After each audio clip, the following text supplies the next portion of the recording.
Back అమరావతిలో రెండో రోజు కలెక్టర్ల సమావేశం ప్రారంభమైంది. జిల్లాలో ఉన్న ప్రధాన సమస్యలను కలెక్టర్లు సీఎం చంద్రబాబుకు దృష్టికి తీసుకెళ్తున్నారు.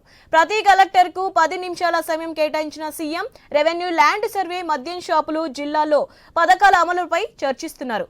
వాట్సాప్ గవర్నెన్స్, P4, జిల్లాలో పేదలకు ఇళ్ల స్థలాలు, సోలార్ రూట్ టాప్లపై దిశానిర్దేశం చేస్తున్నారు సీఎం చంద్రబాబు. అలాగే జిల్లాల ప్రగతిపై నివేదిక ఇస్తున్న కలెక్టర్లు భవిష్యత్ ప్రణాళికపైన ప్రెజెంటేషన్ ఇస్తున్నారు.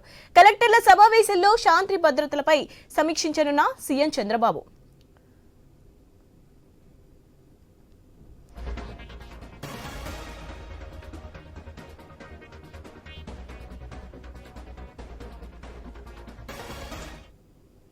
దీనిపై మరిన్ని అప్డేట్స్ మా ప్రతినిధి హరీష్ అందిస్తారు. హరీష్, ప్రజెంట్ ఈరోజు కలెక్టర్ల సమావేశం మరి కొద్దిసేపటి క్రితం ప్రారంభమైంది. ముఖ్యమంత్రి చంద్రబాబు నాయుడు కొద్దిసేపటి క్రితమే ఏపీ సచివాలయానికి చేరుకున్నారు. రెండో రోజు జరుగుతున్నటువంటి కలెక్టర్లకు సంబంధించినటువంటి సమావేశంలో జరిగేటువంటి కార్యాచరణకు సంబంధించి, కార్యకలాపాలకు సంబంధించినటువంటి అంశాలపైన, అజెండాకు సంబంధించినటువంటి అంశాలపైన కూడా ఇప్పటికే ఆయా జిల్లా కలెక్టర్లకు కూడా నోట్ను కూడా సిద్ధం చేశారు. ప్రధానంగా చూసుకుంటే కనుక జిల్లాల వారీగా ఉన్నటువంటి సిచ్యువేషన్స్, అంటే జిల్లాల ప్రగతికి సంబంధించి, జిల్లాల రిపోర్టుకి సంబంధించినటువంటి అంశాలు ఏవైతే ఉన్నాయో వాటిపైన ప్రత్యేకంగా ఫోకస్ పెట్టారు. అందులో భాగంగానే ఈరోజు జరుగుతున్నటువంటి కలెక్టర్లకు సంబంధించినటువంటి కాన్ఫరెన్స్లో ప్రధానంగా P4కి సంబంధించి ఉగాది నుంచి ప్రభుత్వం అత్యంత ప్రతిష్టాత్మకంగా, అత్యంత సీరియస్గా తీసుకొని P4కి సంబంధించినటువంటి కార్యకలాపాలను ప్రారంభించబోతుంది. ప్రధానంగా పేదలు ఎవరైతే ఉంటారో పేదలను దత్తత తీసుకునేటువంటి క్రమంలో భాగంగానే ఈరోజు ప్రభుత్వం తలపెట్టినటువంటి కార్యక్రమం P4. ఆ P4కి సంబంధించి పీపుల్, అదేవిధంగా పబ్లిక్ ప్రైవేట్ పార్ట్నర్షిప్కు సంబంధించి P4 విధానాన్ని అమల్లోకి తీసుకొచ్చారు. అందులో భాగంగానే ఈరోజు జరుగుతున్నటువంటి కలెక్టర్లకు సంబంధించినటువంటి సమావేశంలో P4కి సంబంధించినటువంటి అంశంతో పాటుగా PM సూర్య గారికి సంబంధించినటువంటి అంశం. ప్రతి నియోజకవర్గంలోనూ 10,000 ఇళ్లపైన రూఫ్ టాప్ సోలార్ ఎక్విప్మెంట్ని ఏర్పాటు చేసుకోవడం ద్వారా అక్కడ విద్యుత్ని సొంతంగా వినియోగించుకోవడం, సొంతంగా ఉత్పత్తి చేసుకోవడం, మిగిలిన విద్యుత్ని కూడా అవసరమైతే రాష్ట్ర ప్రభుత్వమే కొనుగోలు చేసేటువంటి విధానం. దీనికి సంబంధించినటువంటి ఒప్పందాల్లో వివిధ రకాలైనటువంటి టారిఫ్స్ కూడా ఉన్నాయి. ఆ టారిఫ్స్ అనుగుణంగా ఎవరైతే గృహ యజమాని ఉంటారో ఆయనకు సంబంధించినటువంటి ఆమోదంతో ఎలాంటి పథకాన్ని అమలు చేయాలి అనేటువంటి ఒక అంశం పైన కూడా చర్చ జరిగేటువంటి సిచ్యువేషన్ కనిపిస్తుంది. సో ప్రజెంట్ ఇప్పుడు ఈ అంశానికి సంబంధించి నిన్న ఈరోజు కూడా మనకి కలెక్టర్ల సదస్సు జరుగుతుంది. కలెక్టర్ల సదస్సులో భాగంగానే అనేక కార్యకలాపాలకు, భవిష్యత్ కార్యకలాపాలకు సంబంధించినటువంటి అంశాలపైన కూడా చర్చ జరుగుతుంది. ఈ డిబేట్కి సంబంధించి మనతో మాట్లాడేందుకు సీనియర్ జర్నలిస్ట్ దారా గోపి గారు కూడా ఉన్నారు. గోపి గారు, నమస్తే. గోపి గారు చెప్పండి, చూస్తున్నారు 2 రోజుల నుంచి జరుగుతున్నటువంటి కలెక్టర్ల కాన్ఫరెన్స్కి సంబంధించి. మీరు ఇలాంటి కాన్ఫరెన్స్ కూడా చాలా చూస్తుంటారు. మీ ఎజెండా ఎలా ఉండబోతుంది, అంటే మీకు సంబంధించినటువంటి అనాలిసిస్ ఎలా ఉండబోతుంది ప్రభుత్వ ఎజెండాకి సంబంధించినటువంటి అంశం పైన? హరీష్, అంటే సీఎం ఈసారి ఫోకస్ విజన్ 47 మీద పెట్టారు. విజన్ 47 ప్రతి జిల్లా కూడా ఒక విజన్ డాక్యుమెంట్ తయారు చేయాలి అని స్పష్టంగా చెప్పారు. అలాగే రాష్ట్రంలో ఉండే 175 అసెంబ్లీ కాన్స్టిట్యున్సీలకి కూడా ప్రత్యేకంగా ఒక విజన్ ఉండాలని చెప్తున్నారు. దాంతోపాటు ప్రతి అసెంబ్లీ కాన్స్టిట్యున్సీకి కూడా ఒక ప్రత్యేక అధికారిని కూడా నియమించాలని ప్రతిపాదించారు. అంటే దీన్ని బట్టి అర్థమవుతుంది ఏంటంటే విజన్ 47కి వేగంగా ఆ వైపు వేగంగా కదిలే ప్రయత్నాలు అయితే జరుగుతున్నాయి. ఇది ఫస్ట్ కాన్ఫరెన్స్ కనుక ఈ ఏడాదిలో కలెక్టర్లకి చాలా స్పష్టమైనటువంటి దిశానిర్దేశం చేశారు ముఖ్యమంత్రి. అలాగే ఇప్పుడు కలెక్టర్ని కూడా ఏసీ రూమ్లో కూర్చోకుండా మీరు ప్రజల్లోకి వెళ్ళండి అని చెప్తున్నారు. ఇంతవరకు కలెక్టర్లు ప్రజల్లోకి వెళ్ళిన సందర్భాలు చాలా తక్కువ. వాళ్ళు జిల్లా తిరిగినా కూడా అధికారులతో సమావేశం జరపడమే తప్ప ప్రజల్లోకి వెళ్ళే పరిస్థితి లేదు. ఇప్పుడైతే బహుశా ప్రజల్లోకి వెళ్ళాలని సీఎం ఇప్పుడు దిశానిర్దేశం చేయడంతో కలెక్టర్లు ఏమన్నా కదులుతారేమో చూడాలి. కలెక్టర్లు కదిలితే సమస్యలన్నీ పరిష్కారం అవుతాయండి గ్రామ స్థాయిలో. ముఖ్యంగా గ్రామాల్లో ఉండే ఏంటంటే ఈ వేసవకాలం వచ్చింది కాబట్టి మంచినీటి కొరత ఉంటుంది. తర్వాత రోడ్లు, డ్రైనేజీలు ఉంటాయి. వాటిని MNREGSతో చేసుకోవాల్సిన అవసరం ఉంది. అవి కలెక్టర్ ఐడెంటిఫై చేసి చేయాల్సిన అవసరం ఉంది. అలాగే ఏంటంటే భూ సమస్యలు కాస్త ఎక్కువ ఉంటాయి. భూ సమస్యలు, సరిహద్దు సమస్యలు, గ్రామాల్లో చాలా ఎక్కువగా ఉంటాయి. వాటన్నిటిని పరిష్కరించే దిశగా పనిచేయాల్సిన అవసరం ఉంది. కలెక్టర్లు ప్రజల్లోకి వెళ్ళడం చాలా మంచి ఒక శుభపరిణామనే చెప్పాలి. కలెక్టర్లు వెళ్ళినప్పుడు ప్రజలు నేరుగా కలెక్టర్లు కలుసుకుని తమ సమస్యలు చెప్పుకునే అవకాశం ఉంటుంది. తర్వాత ఇప్పుడు ఈ రెండో రోజు సమావేశం తర్వాత నేరుగా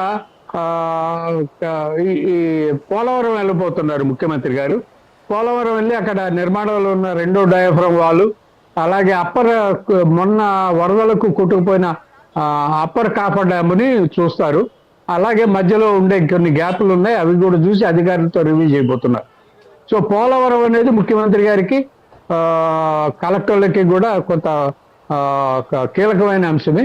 అలాగే అమరావతి నిర్మాణం గురించి కూడా ముఖ్యమంత్రి కలెక్టర్ల సమావేశంలో ప్రస్తావించారు. అమరావతి నిర్మాణాన్ని పునరుద్ధరించారు.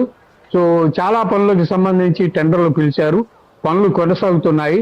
ఆ టెండర్లు వర్కౌట్ అయితే దాదాపు 2027 కల్లా అమరావతి నిర్మాణం ఒక దశ పూర్తవుతుందనేది ముఖ్యమంత్రి గారు కలెక్టర్లకు చెప్పిన విషయం. అయితే మంత్రి నారాయణ గారు చెప్పారు, ఇది అమరావతి నిర్మాణానికి సంబంధించి ప్రజలు కట్టే పన్నులు ఎక్కడా ఉపయోగించము, దానికి సంబంధించి రుణాలు వస్తున్నాయి, రుణాలు తీసుకుంటున్నామని చెప్పారు.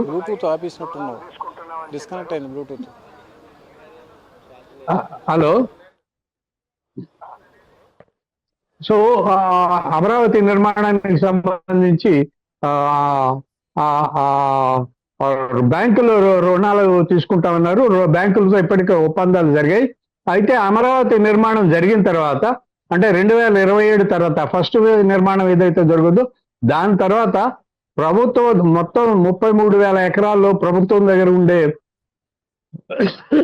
8,000 ఎకరాలని అమ్మకానికి పెట్టబోతున్నారు.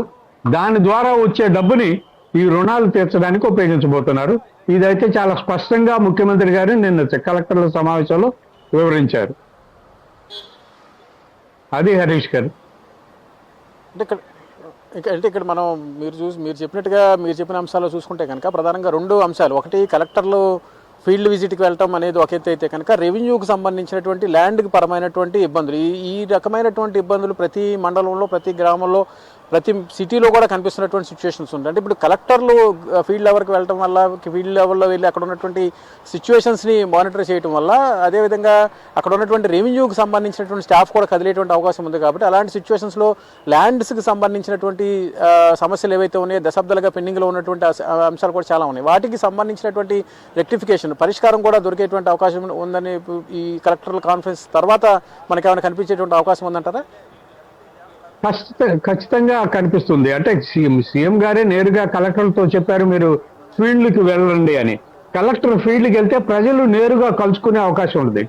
ఇప్పటి వరకు కూడా కలెక్టర్లు చాలా తక్కువ సమయం ప్రజలకి కేటాయించారు. ఏదో సోమవారం పూట కలెక్టర్ కేంద్ర కార్యాలయంలో కూర్చొని అర్జీలు తీసుకోవడం తప్ప పెద్దగా వాళ్ళకి ప్రజలతో సంబంధాలు లేవు. ఇప్పుడు నేరుగా ప్రజల దగ్గరికి వెళ్తే ప్రజలు వాళ్ళకు ఉండే భూ సమస్యలు స్పష్టంగా వివరించే అవకాశం ఉంది. ప్రజలు చెప్పినప్పుడు అక్కడ మండల స్థాయిలో రెవెన్యూ అధికారులు జోక్యం చేసుకొని త్వరగా ఇట్లాంటి వివాదాలు చాలా సంవత్సరాలుగా ఉన్నాయి. గత ప్రభుత్వం ఈ వివాదాల పరిష్కారానికి కొంత ప్రయత్నం చేసింది. ఇప్పుడు ఆ ప్రయత్నం కొనసాగే అవకాశం ఉంది.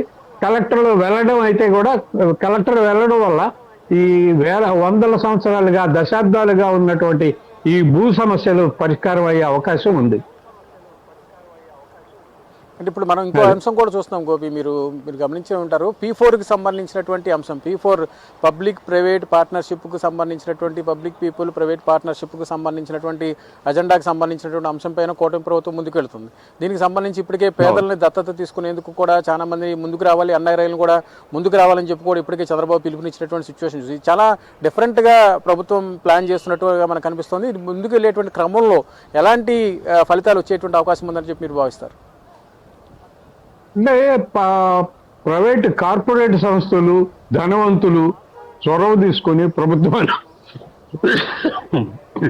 ప్రభుత్వానికి కొంత ఆర్థిక చేయూత ఇస్తే, ముఖ్యమంత్రి ఆశించినట్టుగా పేద కుటుంబాలని, ధనవంతులు, ఎన్ఆర్ఐలు, కార్పొరేట్ సెక్టర్లు దత్తత తీసుకునే పరిస్థితి ఉంటే మాత్రం కొంత మెరుగవుతాయి. అంటే గతంలో మనం చూసాం కొన్ని గ్రామాలను కొన్ని కార్పొరేట్ సంస్థలు, సినిమా రంగ ప్రముఖులు వాళ్ళు దత్తత తీసుకున్నారు.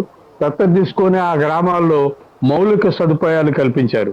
అలాగే ఇప్పుడు పేద కుటుంబాలని దత్తత తీసుకుంటే ఆ కుటుంబాల్లో పిల్లల విద్యలకు పెట్టుబడి పెట్టడం కానీ, ఆ కుటుంబాల్లో పెద్దలకు కానీ పిల్లలకు కానీ ఆరోగ్య సమస్యలు ఏమైనా వస్తే కానీ ఈ ఎన్ఆర్ఐలు కానీ కార్పొరేట్ సెక్టర్ కానీ ధనవంతులు కానీ సహాయం చేసే అవకాశం ఉంది. కాబట్టి ఇది ఒక ఆహ్వానించదగ్గ పరిణామం. అయితే అది ఎంతవరకు సక్సెస్ అవుతుంది, ఎన్ని వేల మంది ఎన్ఆర్ఐలు లేకపోతే ధనవంతులు వస్తారనేది వేరే విషయం. కానీ ఈ ఇనిషియేటివ్ అయితే చాలా స్వాగతించదగ్గ ఇనిషియేటివ్. ధనవంతులు ఖచ్చితంగా వెనక్కి తిరిగి ఒకసారి పేదవాళ్ల వైపు చూడాల్సిన అవసరం ఉంది. చూస్తారని ఆశిస్తున్నాం. అట్లా చూస్తే మాత్రం రాష్ట్ర పరిస్థితి మారిపోతుంది. రాష్ట్రంలో పేదలు అనే వాళ్ళకి కొంత ఆర్థిక చేయూత లభిస్తుంది. వాళ్ళ అవసరాలకు అండగా నిలబడే మనుషులు దొరుకుతారు. ఇది చాలా శుభ పరిణామం, ఆహ్వానించదగ్గ పరిణామం. దీన్నైతే నేను స్వాగతిస్తున్నాను. అంటే ఖచ్చితంగా మీరు చెప్పినట్టుగానే గతంలో కూడా చూసాం మనం, చాలా సినిమాల్లో కూడా చూసాము. ప్రాక్టికల్గా కూడా చాలా స్కూల్స్కి సంబంధించి నాడు నేడుకు సంబంధించినటువంటి స్కూల్స్ను కూడా అలాగే ఎన్ఆర్ఐ ఫండింగ్ ద్వారా కావచ్చు, కార్పొరేట్ సోషల్ రెస్పాన్సిబిలిటీ సిస్టమ్ ద్వారా కానీ, కార్పొరేట్ సోషల్ రెస్పాన్సిబిలిటీ సిస్టమ్ అనేది తీసుకొచ్చింది కూడా ఒక రకంగా ఇంట్రడ్యూస్ చేసింది ఏపీ లాంటి రాష్ట్రంలో ఇంట్రడ్యూస్ చేసింది కూడా ఒక రకంగా చంద్రబాబు అనేటువంటి ఒక ప్రచారం కూడా ఉంది. సో అలాంటి ఇనిషియేటివ్ తీసుకోవడం ద్వారా ఇప్పుడు మొన్న నాడు నేడు ద్వారా స్కూల్స్ అభివృద్ధి చేయడం కానీ, సోషల్ రెస్పాన్సిబిలిటీ స్కీమ్ని తీసుకురావడం కానీ, ఇప్పుడు రేపు జరిగేటువంటి P4కి సంబంధించి P4 విధానం కూడా ఇప్పుడు మళ్ళీ చంద్రబాబు నాయకత్వంలో అమలవుతున్నట్టుగా మనకు కనిపిస్తుంది. ఎలా చూడాలి ఈ మొత్తం గతంలో టీడీపీ ప్రభుత్వం నుంచి వచ్చినటువంటి ఇనిషియేటివ్స్ అన్ని ఇప్పుడు ఇది ఒక కొత్త ఇనిషియేటివ్, కొత్త పథకంగా అమలు చేస్తున్నటువంటి సిచ్యువేషన్. సో ఇదంతా కూడా అటు కూటమి ప్రభుత్వంపై నమ్మకం పెంచడం ఒక ఎత్తు అయితే, ప్రజల్లోకి తీసుకెళ్లేటువంటి కార్యకలాపాలు ఒక ఎత్తు, ఇంకోవైపు పేదలను ప్రభుత్వానికి చేరువ చేసేటువంటి విధానం కూడా కనిపిస్తున్నట్టుగా మనకు తెలుస్తుంది. ఎలా చూడాలంటారు దీన్ని? ఇప్పటి వరకు ఏంటంటే పబ్లిక్ ప్రైవేట్ పార్ట్నర్షిప్ P3 మాత్రమే ఉండేవి. ఈసారి ఎన్నికల్లో గెలిచిన తర్వాత మొట్టమొదటిసారి చంద్రబాబు నాయుడు గారు P4 అనే ఒక విధానం పట్టుకొచ్చారు. దీని గురించి చాలా విస్తృతంగా నిన్న కలెక్టర్ల సమావేశంలో చర్చించారు.